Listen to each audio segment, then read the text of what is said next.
warahmatullahi wabarakatuh. Waalaikumsalam warahmatullahi.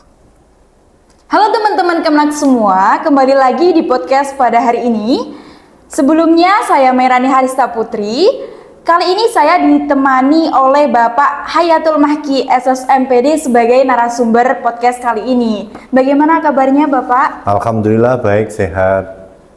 Beliau merupakan staf penyelenggara haji dan umroh kantor Kementerian Agama Kabupaten Blitar. Langsung saja ya Pak, kita hari ini membahas seputar haji. Oke, ya. Makna haji itu seperti apa sih Pak? Ya. Sebelumnya selamat pagi juga, setengah siang ya ini ya.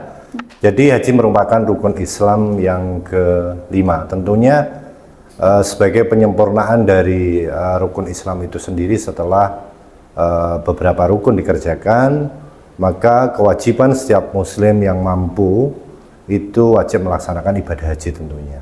Seperti tertera dalam ayat Al-Quran, walillahi 'alan nas hijjul baiti man istata'a ilaihi sabila, bahwasanya makna dari haji adalah penyempurnaan dari semua rukun yang telah dijalani dan disempurnakan dengan rukun yang terakhir, yaitu menjalankan ibadah haji.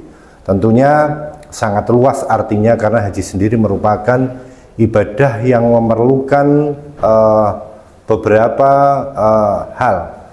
Salah satunya ada man istata'a ilaihi sabila, yaitu istito'ah.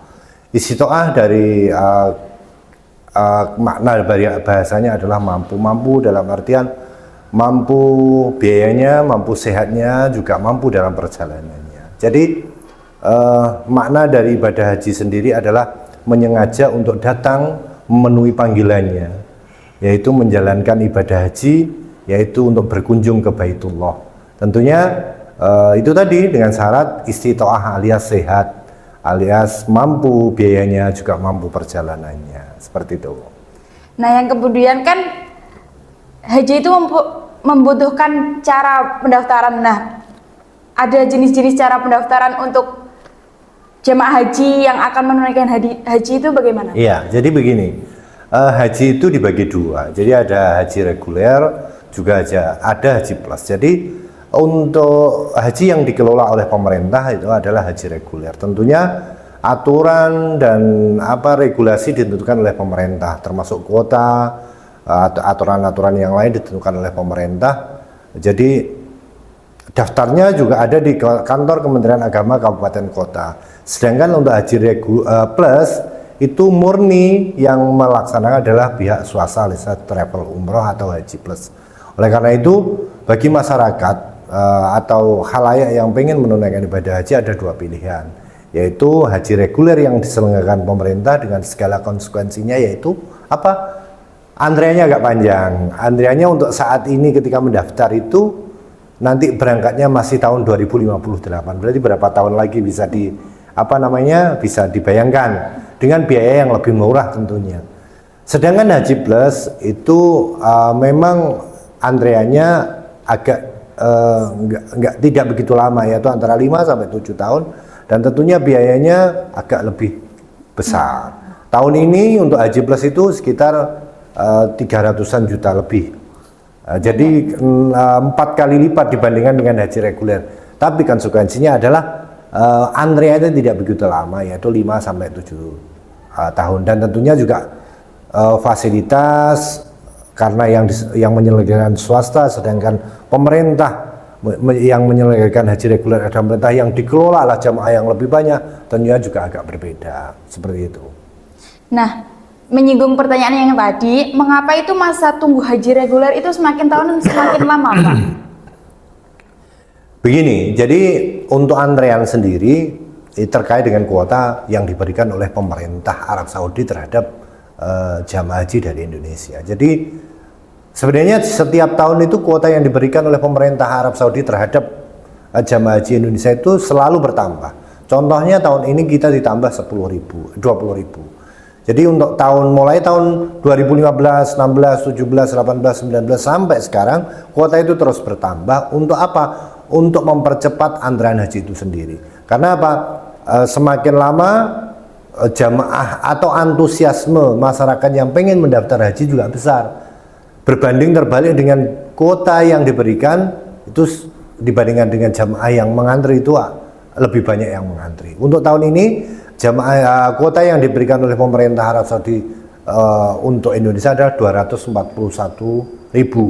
Jadi yang 10.000 itu untuk haji plus, sedangkan sisanya untuk haji reguler. Jadi kuota sendiri itu tidak semua kota, kabupaten atau provinsi sama, karena kuota itu tergantung dengan penduduk muslim. Jadi per satu penduduk muslim itu adalah satu kota.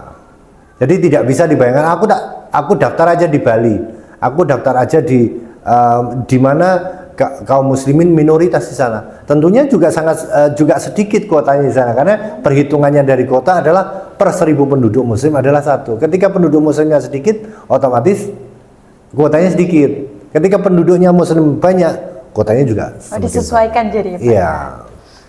Yang selanjutnya, dengan banyaknya jamaah haji tahun ini kan Pak, tentunya kan banyak yang mengantri dari tahun-tahun sebelumnya. Jamaah haji itu kan banyak yang lansia, dan isu saat ini yang trending itu banyak jamaah haji lansia itu meninggal dunia di sana. Bagaimana tanggapan Bapak?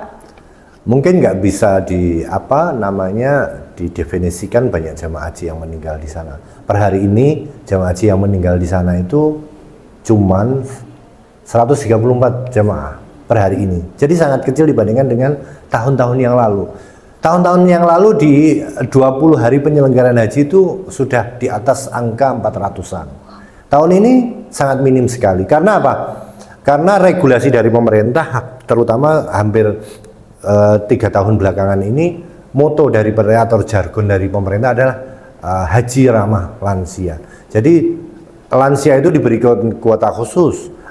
Lansia itu diberikan pendamping lansia. Tentunya pendampingnya adalah keluarga atau mahram yang bisa mendampingi mulai dari tanah air ke tanah suci sampai tanah suci.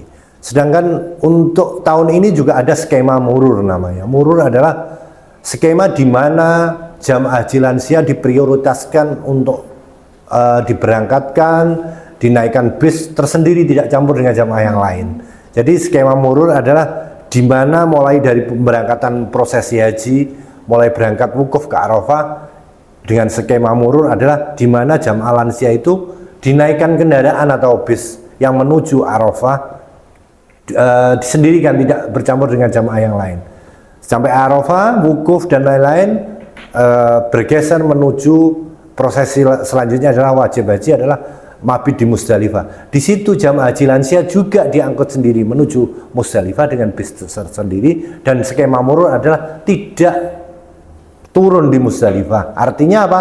Tidak berjalan menuju atau tidur di gurun di Arafah itu, di padang Arafah, tapi tetap di dalam bis, tapi berhenti bisnya. Dan untuk kerikilnya juga disediakan di dalam bis. Itu adalah apakah dalam rangka pemerintah memberikan regulasi untuk lansia.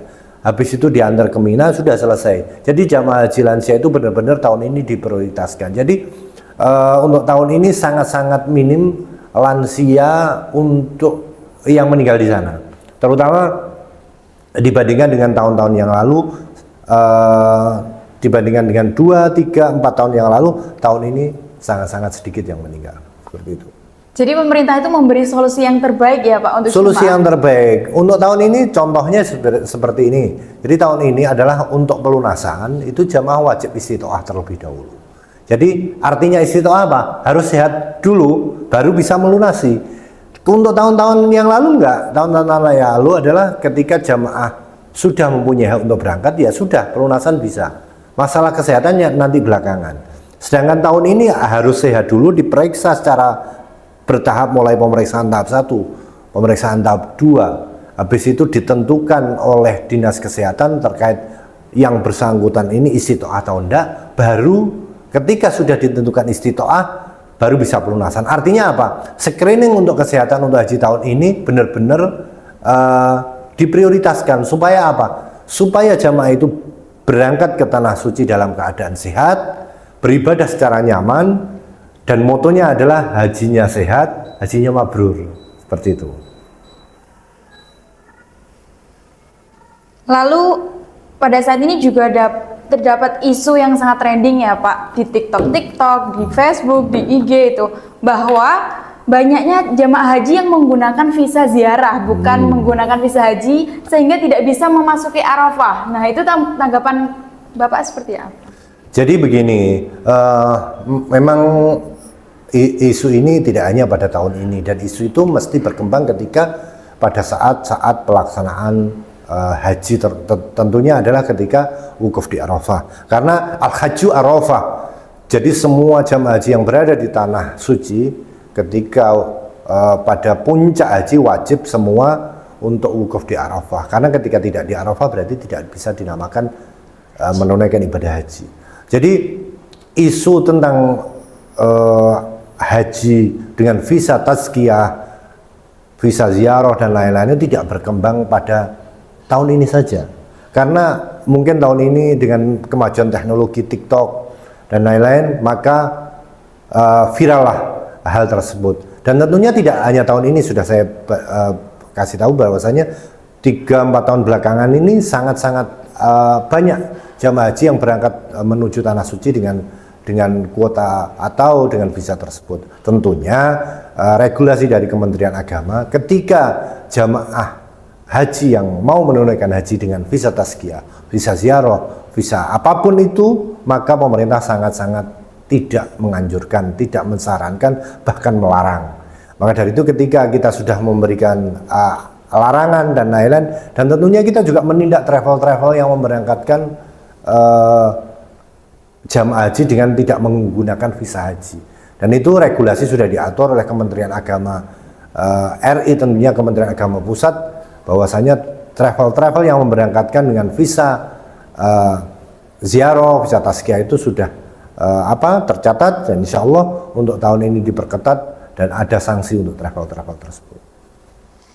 Lalu bagaimana sih Pak caranya mendaftarkan haji di Kemenak itu agar para penonton yang menonton ini bisa daftar haji di Kemenak dengan mudah gitu? Jadi begini, jadi aturan untuk pendaftaran haji sendiri sangat-sangat mudah ya. Jadi regulasi ini dari pemerintah ini sangat memudahkan calon jamaah haji atau masyarakat khususnya yang mau mendaftarkan haji. Cukup datang ke Kemenak Kabupaten Kota, tentunya di seksi penyelenggaraan haji dan umroh Kabupaten Kota. Habis itu membawa KTP serta KK. Cukup di situ, karena di Kabupaten Blitar ini ada namanya PLHUT. Untuk pelayanan satu atap tentang haji ini, bahwasanya di sana ada bank-bank yang stay untuk melayani calon pendaftar haji. Cukup bawa KTP KK dengan membawa uang 25 juta, insya Allah 30 menit selesai dan sudah mendapatkan porsi.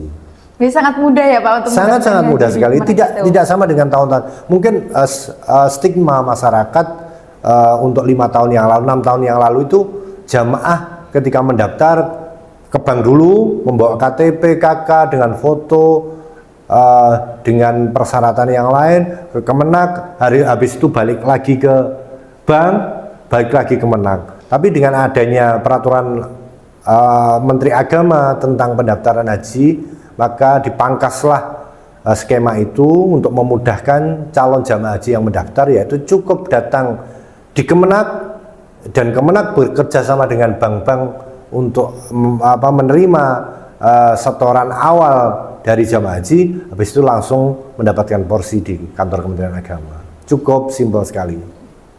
Baik Pak, itu tadi pembahasan kita seputar haji pada kali ini. Terima kasih Bapak sudah menyempatkan waktunya untuk mengisi podcast pada hari ini, yang tentunya dapat menambah pengetahuan bagi saya maupun bagi para penonton.